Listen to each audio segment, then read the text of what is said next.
সুপ্রিয় দর্শক, আপনাদের ভালোবাসায় আসলাম এক অসহায় মেয়ের কাছে। আমরা শুনবো তার জীবন কাহিনী। আসসালামু আলাইকুম। ওয়ালাইকুম আসসালাম। হ্যাঁ আপু, কেমন আছো?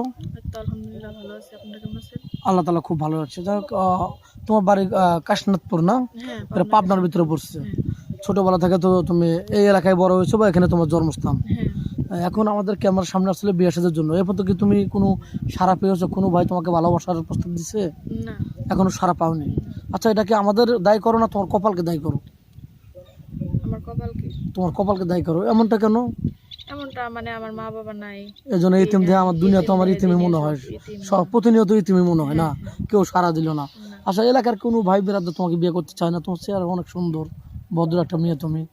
চাইলে কি হবে? যৌতুক চাই অনেক, মানে বড়লোকের তারা সন্তান। আমি হচ্ছি গরিব ঘরের ও সন্তান। মানে 2-3 লক্ষ টাকা যৌতুক চায়? হ্যাঁ, তাহলে তো অনেক টাকা, এরকম ব্যয়বহুল টাকা তো তোমাদের নেই না? না, শুধু বাড়ি ভিটে আছে নাকি তোমার চড়াতে কোনো জায়গা জমি আছে?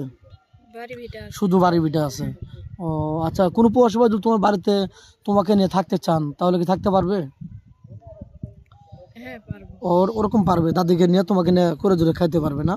হ্যাঁ, তাহলে তো আলহামদুলিল্লাহ। তো যাই হোক, তুমি কোথাও ঘুরতে গেলে বা কোনো বিয়ের অনুষ্ঠানে গেলে কেউ তোমাকে বিয়ের প্রস্তাব দেয় না?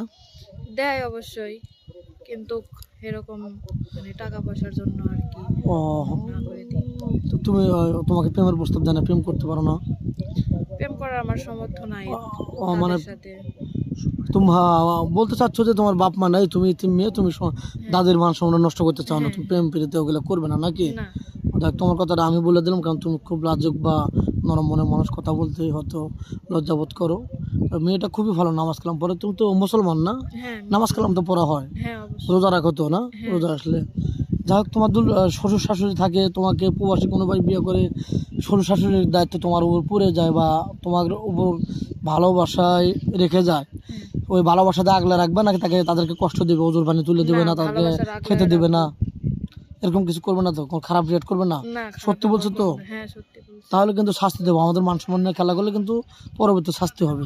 হ্যাঁ, ঠিক আছে? হ্যাঁ, যাক, আমরা তোমাকে ভালো কিছু করে দেওয়ার চেষ্টা করব, কিন্তু উসিলা হলো আমরা, কিন্তু দেবে হলো আল্লাহ। ঠিক আছে? আমরা হলো মাত্র উসিলা, তোমার জন্য কিছু করে দেবো। আসলে তোমাকে দেখলে খুবই মায়া লাগে।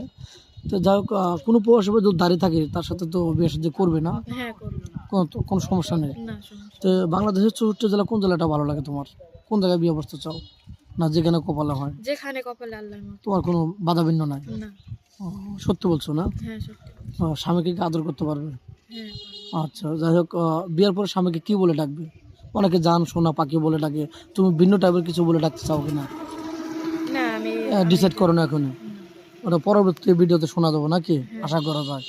তো যাই হোক, ভিডিওটা বেশি লং করতে চাচ্ছি না, তোমার ফোন নাম্বারটা দিয়ে যাও। আমার ফোন নাম্বার নাই। মেয়েটা কোনো ফোন নেই, আগেও বলা হচ্ছে মেয়েটা কোনো ফোন নেই, আমাদের নাম্বার দেওয়া থাকবে, মানে ইউটিউব চ্যানেল কর্তৃপক্ষের নাম্বার দেওয়া থাকবে। কেউ ভিডিও কল দেবে না, ভিডিও কল দিলে ব্লক করতে বাধ্য হবো। ভালো থাকবেন, সুস্থ থাকবেন, এই সবার জন্য দোয়া করি। আল্লাহ হাফেজ।